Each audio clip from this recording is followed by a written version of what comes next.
கடைசியா SSLC exam எழுத போகும்போது தான் இந்த மாதிரி வேண்டிக்கிட்டு வந்து கொடுத்த. அதுக்கப்புறம் எவ்வளவு வருஷம் ஆச்சு இல்ல? அதெல்லாம் ஒண்ணும் இல்லப்பா. இல்லன்னு இந்த எக்ஸாம் நீ நல்லா எழுதி பாஸ் பண்ணிட்டேன்னா நீ டிகிரி ஹோல்டர். என் பொண்ணு, அதுவும் சாதாரண மிடில் கிளாஸ் பொண்ணு டிகிரி ஹோல்டர் ஆறுதுன்றது எவ்வளவு பெரிய விஷயம் தெரியுமா? அப்பா, எக்ஸாம்ஸ் கூட அடுத்த வாட்டி எழுதிக்கலாம்ப்பா.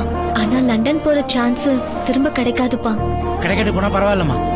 உனக்கு எப்பவுமே லண்டன் போறதுக்கான வாய்ப்பு கிடைக்கலனா கூட எனக்கு அதுல ஒன்றும் வருத்தம் இல்லை. எனக்கு நீ முதல்ல படிச்சு ஒரு டிகிரி வாங்கணும், அதுதான் முக்கியம். இங்க பாரு, நாம பண்ற தப்பு என்னன்னு தெரியுமா? இப்போ வாழ்க்கையில நம்ம கூட இருக்கிற எல்லாமே கடைசி வரைக்கும் நம்ம கூட நிரந்தரமா இருக்கும்னு நம்பிடுறோம். அது அப்படி இல்ல. ஆனா நம்ம படிச்ச படிப்பு தான் நிரந்தரம். அதனாலதான் சொல்றேன், உனக்கு தயக்கமா இருந்தா நானே சூரிய பிரகாஷ் சார் கிட்ட போய் பேசுறேன். அனுமா, இன்னைக்கு நாம 2 பேரும் ஆபீஸுக்கு போறோம். ஓகே? அப்பா,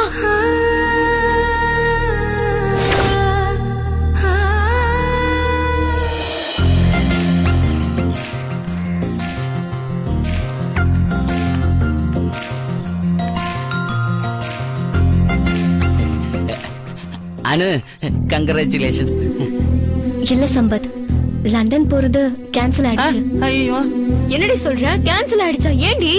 எக்ஸாம்ஸ் வருதுல, அதான் அப்பா வேண்டான்னு சொல்லிட்டாரு. அது எப்ப வேணா எழுதலாமே. நான் வேணா அங்கிள் கிட்ட பேசவா? வேண்டாம் ரம்யா, அப்பா ரொம்ப கோவமா இருக்காரு. யோசிச்சு பார்த்தா அப்பா சொல்றதும் சரிதான்னு படுது. அப்பா இன்னைக்கு ஆபீஸ்க்கு வராரு ரம்யா. ஆபீஸ்க்கா? எதுக்குடி? சூர்யா சாரை பார்த்து அவரே பேச போறாராம். சரி, நான் வரேன்.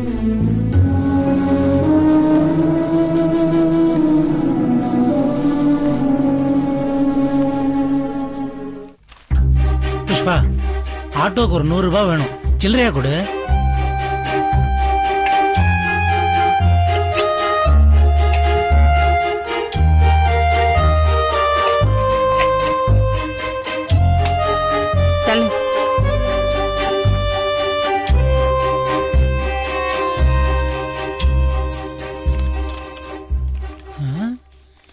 எவ்வளவு இடத்துல பணத்தை ஒளிச்சு வைப்ப நீ? உனக்கு என்ன சுப்பு? உனக்கு தேவை ஆட்டோல போறதுக்கு பணம், அதுவும் சில்லறையா வேணும்ல. இந்த சில்லறையா இருக்கு, இந்தா. சுப்பு, நீ போய் சூர்யா சாரை பார்த்தே ஆகணுமா? அதுல எந்த சேஞ்சும் இல்ல. நிச்சயமா போய்தான் ஆகணும், அவரை பார்த்து பேசித்தான் ஆகணும். ஆக்சுவலா பெங்களூருக்கு டிரான்ஸ்பர் பண்ணும்போதே நான் பேசியிருக்கணும். அதான் அவரே வீட்டுக்கு வந்து மன்னிப்பு கேட்டார்ல. அவ்வளவு பெரிய மனுஷர், அவரே நம்ம வீட்டுக்கு வந்து மன்னிப்பு கேட்டாருல்ல, அந்த மரியாதைக்கு தான் இப்ப நான் அவரை போய் பார்த்து பேச போறேன். வரேன்.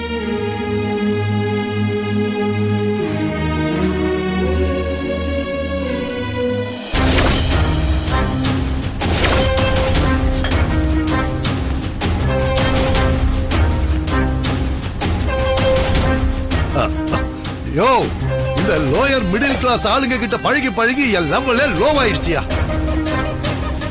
இனிமே அப்படி நடக்காது.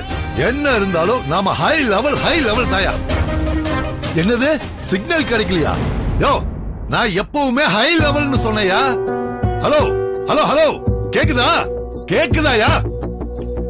இனிமே நாங்க நல்ல வீட்டு பொண்ணை தான் பார்க்க போறோம்.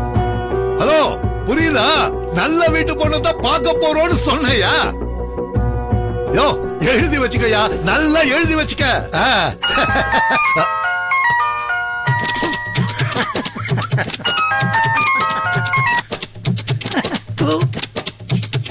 என்ன பழப்படாது கருமண்ட, எல்லாம் போலித்தனம்.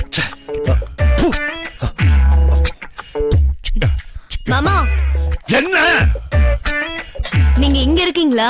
அம்மா உங்களை தோசை சாப்பிட கூப்பிட்டாங்க. தோசை சாப்பிட வாங்கன்னு சொல்றதுக்கு போன் பண்ணணுமா? ஐயோ, தோசை ஆறி போடுன்னு கூப்பிட்டா ரொம்ப தான். இங்க எனக்கு எரியுது. இப்ப தோசை ஆறி போறது தான் முக்கியமா?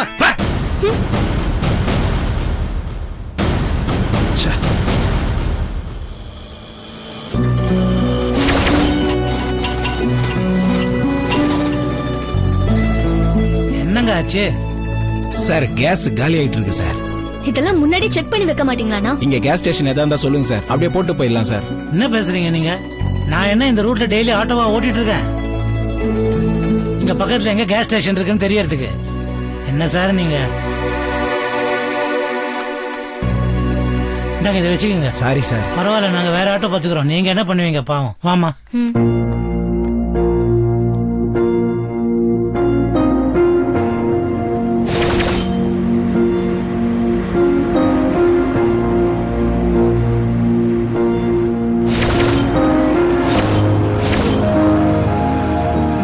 இந்த ஏரியால ஒரு ஆட்டோவை காணோம். ஹாய் அனு. ஹாய், இது உங்க அப்பாவா? ஆமா. ஆமா, அனு அப்பா. ஹலோ சார், வீட்டுக்கு வந்திருந்தேன், உங்களை தான் பார்க்க முடியல. Nice meeting you sir. ஓ, நீதானா அது? நீ வந்துட்டு போனதுல இருந்து என் ஒய்ஃப் உன்னை பத்தியே தான் பேசிக்கிட்டு இருக்கா. ஆன்லைன்ல ஏதோ ஃபுட் ஆர்டர் பண்ணியாம, அத கேட்டதுல இருந்து நாங்களும் முடிவு பண்ணிட்டோம். இனிமே வாரத்துல ஒரு நாள் ஆன்லைன்ல தான் ஆர்டர் பண்ணி நாங்க சாப்பிட போறோம். ஓ சூப்பர் சார். அப்புறம் சாரி, என்னடா திடீர்னு நீ வா பொண்ணு ஒருமையில பேசுறாரேன்னு தப்பா நினைச்சுக்காத. நிச்சயமா நீ என்னோட வயசுல ரொம்ப சின்னவன் தான். அந்த உரிமையில தான் அப்படி கூப்பிடுறேன். என்ன, உங்க அனுவை விட 3-4 வயசு தான் பெரியவனா இருக்கலாம், அவ்வளவுதான் சார். மத்தபடி நான் ரொம்ப சின்ன பையன் தான். வயசுல சின்னவனா, அதுவும் என்ன மாதிரி அழகான ஒரு பையனை நீ வா போன்னு கூப்பிடுறதா சார் ஒரு தனி அழகே. what do you say, அனு? ஆமா ஆமா கரெக்ட் தான். ஏன்னா எனக்கும் இந்த மாதிரி சின்ன பசங்களை எல்லாம் சாரு மோருலாம் கூப்பிட்டு பழக்கம் இல்ல. It's okay. நான் உங்களை எப்படி கூப்பிட? Yes dude. It's okay dude. டியூடா? ஆமா டூட். என்னமோ உங்களை பார்த்தா எனக்கு டூடுன்னு தான் கூப்பிடணும் தோணுது. எனக்கும் இப்படி கூப்பிட வேற யாரும் இல்ல பாருங்க, அதான் டூட். யோசிச்சு பார்த்தா என்னையும் சின்ன வயசுல இருந்து யாருமே டியூடுன்னு கூப்பிட்டதே இல்ல. அதனால ஃபார் ஏ சேஞ்ச் நீ என்ன அப்படியே கூப்பிட. அதுவும் இல்லாம இந்த காலத்து பசங்க பேர் சொல்லி கூப்பிட்டாலும் பரவாயில்ல, மனசுல மரியாதை இருந்தா போதும் இல்லையா? எங்க ஆபீஸ் காணும்? ஆமா, நானும் ஆபீஸ் தான் போறேன். Come, I'll drop.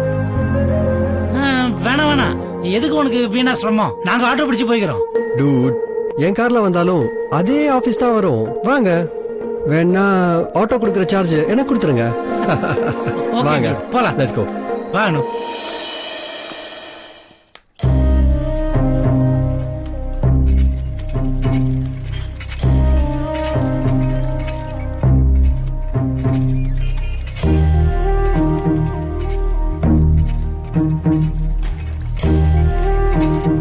ஐயோ, நாத்த குடல புடுங்குதே.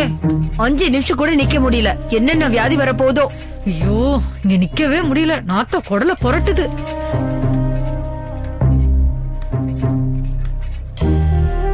ரம்யாமா, என் அண்ணன் எல்லாத்தையும் அப்படியே தலைகீழ நட்டுருவாருன்னு சொன்னீங்களே, என்னாச்சுமா? அண்ணா அண்ணா. வரமா, நான் அப்புறமா பேசுறேன்.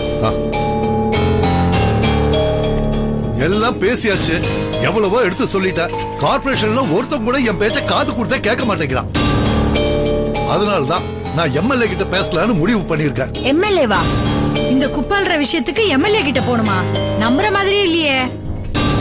அதான் எங்க அண்ணன் இவ்ளோ சொல்றாருல்ல, கார்பரேஷன்ல யாரும் கண்டுக்க மாட்டேங்கிறாங்கன்னு. அதனாலதான் எம்எல்ஏ கிட்ட போலாங்கிறாரு. நான் என்ன நினைக்கிறேன்னா, நாம எல்லாரும் சேர்ந்து கார்பரேஷனுக்கு போனா வேலை நடந்துரும்னு தோணுது. ஆமா, எனக்கும் அப்படிதான் தோணுது. இப்படியே இருந்தா கண்ட கண்ட வியாதி எல்லாருக்கும் வந்துடும். அதான் சொல்றேன், நாம எல்லாரும் சேர்ந்து கார்பரேஷன் ஆபீஸ்க்கு போனா அவங்களுக்கும் கொஞ்சம் பயம் வரும்ல. என்ன சொல்றீங்க புஷ்பாமா?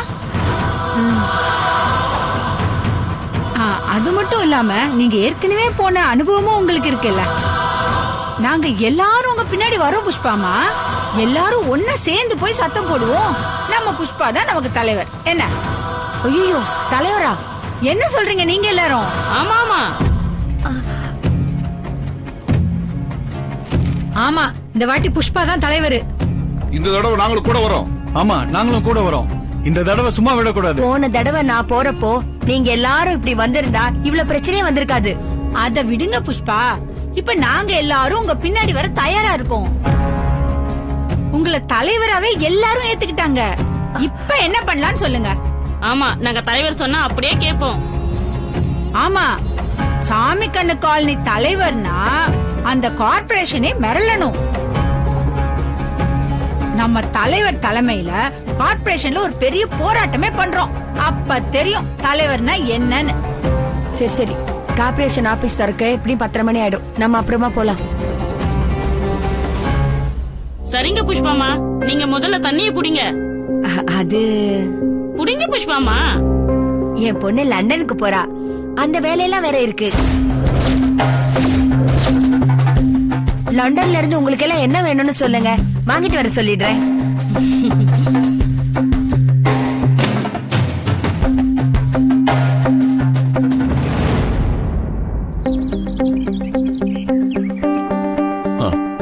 Yeah, just now I mailed you. Please have a look. மற்ற விஷயங்களை எல்லாம் சாயங்காலம் ஸ்கைப்ல பேசிக்கலாம். Bye for now. Good day.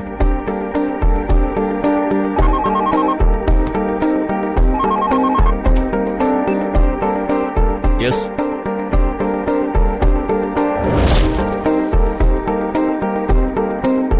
சரி அனுப்பு.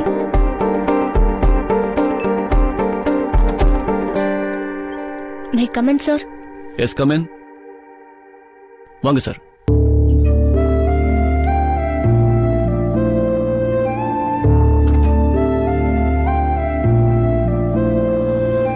வணக்கம் சார். வணக்கம். உட்காருங்க. Thank you sir. என்ன சாப்பிடுறீங்க? Tea, coffee? அதெல்லாம் ஒண்ணும் வேணாம் சார். இப்பதான் சாப்பிட்டு வந்தேன்.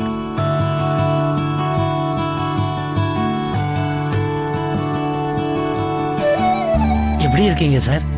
நல்லா இருக்கேன். நீங்க எப்படி இருக்கீங்க? நான் நல்லா இருக்கேன் சார். சொல்லுங்க சார், என்ன விஷயம்? இவ்வளவு தூரம் ஆபீஸ் வரைக்கும் வந்திருக்கீங்க? உங்ககிட்ட பேசியே ஆக வேண்டிய ஒரு கட்டாயம். சொல்லுங்க சார், என்ன விஷயம்? நீங்க ரொம்ப பிஸின்னு எனக்கு தெரியும் சார். அதனால உங்க டயத்தை வேஸ்ட் பண்ண நான் விரும்பல. அதனால சொல்ல வேண்டிய விஷயத்த நேரடியாவே சொல்லிடுறேன். அனுக்கு இங்க நல்ல வேலை போட்டு கொடுத்தீங்க. அவ தப்பு பண்ண போது அவளை திருத்தினீங்க. இது எல்லாத்தையும் விட எங்க குடும்பத்துல ஒரு கஷ்டம் வந்த போது எங்க கூடவே இருந்து எங்க குடும்பத்துல ஒருத்தரா இருந்து எங்களுக்கு உதவி பண்ணீங்க. நாங்க எப்பவுமே உங்களை எங்க குடும்பத்துல ஒருத்தரா தான் நினைக்கிறோம் சார். நானும் அப்படிதான் நினைக்கிறேன். ஆனா அவளுக்கு வேலை நான் தரல, அவளுக்கு கிடைச்சது. She deserve it. அது உங்க பெருந்தன்மை சார். எப்படி இருந்தாலும் அனுக்கு அவ படிப்பு முடியறதுக்குள்ளேயே வேலை கிடைச்சது எங்களை பொறுத்த வரைக்கும் ரொம்ப ரொம்ப பெரிய விஷயம் சார். நீங்க எவ்வளவுதான் பெரிய மனுஷரா இருந்தாலும் ரொம்ப எளிமையா இருக்கீங்க சார். எங்களோட சரிக்கு சரியா சமமா அவ்வளவு எளிமையா பழகுறீங்க. இந்த உங்க குணம் எங்களுக்கு ரொம்ப பிடிச்சிருக்கு சார். அந்த உரிமையில உங்ககிட்ட ஒரு 2 வார்த்தை பேசிட்டு போலான்னு வந்திருக்கேன் சார்.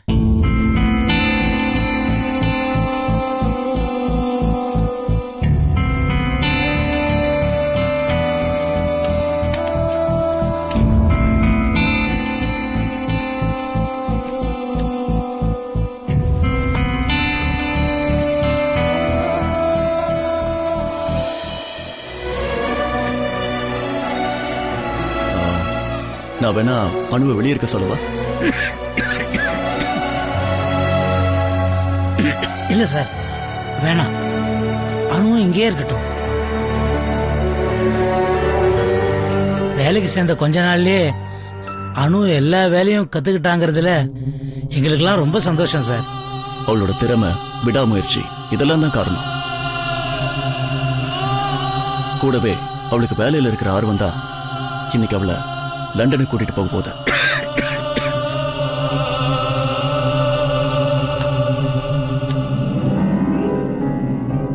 Thank you sir.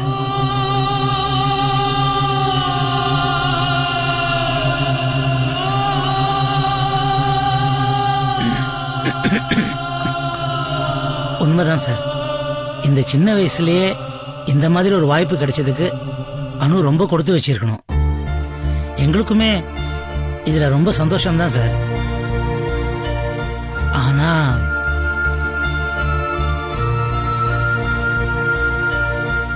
இப்போ அனு லண்டனுக்கு போக வேண்டாம் சார்.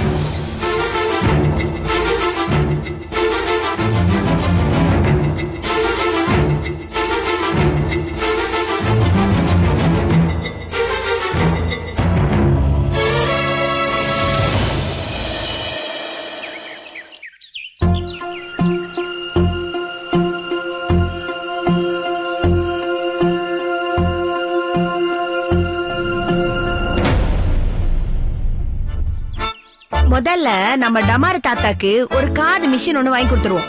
அப்பயாவது அவருக்கு காது கேக்குதான்னு தெரியல. அத நான் எழுதிட்டேன்.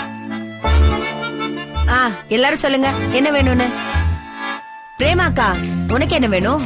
புஷ்பா எனக்கு ஒரு அயன் பாக்ஸ் வாங்கிட்டு வர சொல்ல. அடடடடா, அயன் பாக்ஸ் என்ன இங்க கிடைக்காதா? இங்க கிடைக்காததா சொல்லுக்கா. புஷ்பா எனக்கு கமகமன்னு ஒரு சென்ட் வாங்கி சொல்றியா? சென்ட்னாலே கமகமா தான். சரி சரி, உனக்கு ஒரு கமகமா சென்ட் வாங்கிட்டு வர சொல்றேன். மானத்தை வாங்காம எழுதிக்கோ. குடு.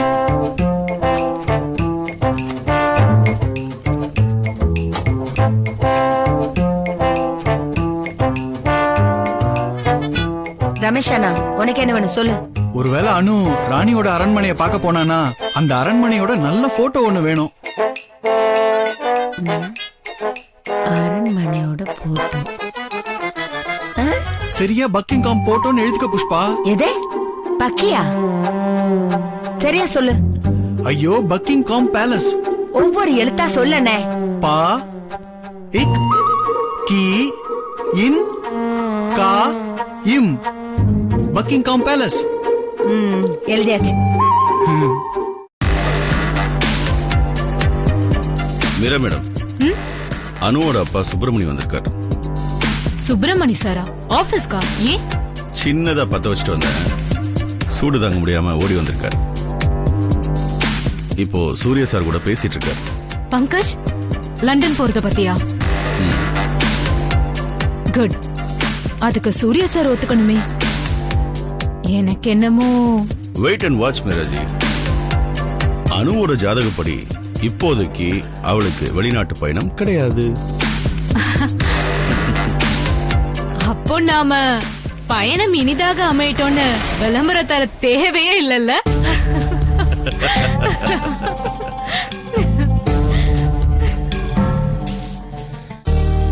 நீங்க தப்பா நினைச்சுக்காதீங்க சார். நான் ஒன்னும் அவசரப்பட்டு இந்த முடிவு எடுக்கல. ரொம்ப யோசிச்ச பிறகுதான் உங்களை பார்க்கறதுக்கே நான் இங்க வந்தேன். எனக்கு சின்ன வயசுல நல்லா படிக்கணும், பெரிய வேலைக்கு போகணும், பெரிய ஆளாகணும்னு ரொம்ப ஆசை சார். ஆனா என் குடும்ப சூழ்நிலை காரணமா அதெல்லாம் என்னால முடியல. வேலைக்கு போயே ஆக வேண்டிய கட்டாயம். அதுக்கப்புறம் கல்யாணம், குழந்தை, இப்படியே என் வாழ்க்கை ஓடி போயிடுச்சு. அந்த நிலைமை என் பொண்ணு அணுக்கும் வரக்கூடாதுங்கிறதுல நான் ரொம்ப கேர்ஃபுல்லா இருந்தேன் சார். இப்பவும் கேர்ஃபுல்லா தான் இருக்கேன். சொன்னா நம்ப மாட்டீங்க, வீடு, ஆபீஸ், குடும்பம் இப்படியே சுத்தி சுத்தி வந்ததால எனக்கு க்ளோஸ் ஃப்ரெண்ட்ஸ் சொல்லிக்கிற மாதிரி கூட ரொம்ப பேர் இல்லை சார். உண்மையை சொல்லணும்னா என் க்ளோஸ் ஃப்ரெண்ட் யாருன்னு உங்களுக்கு தெரியுமா சார்? வேற யாரும் இல்லை சார், என் அனுமா தான்.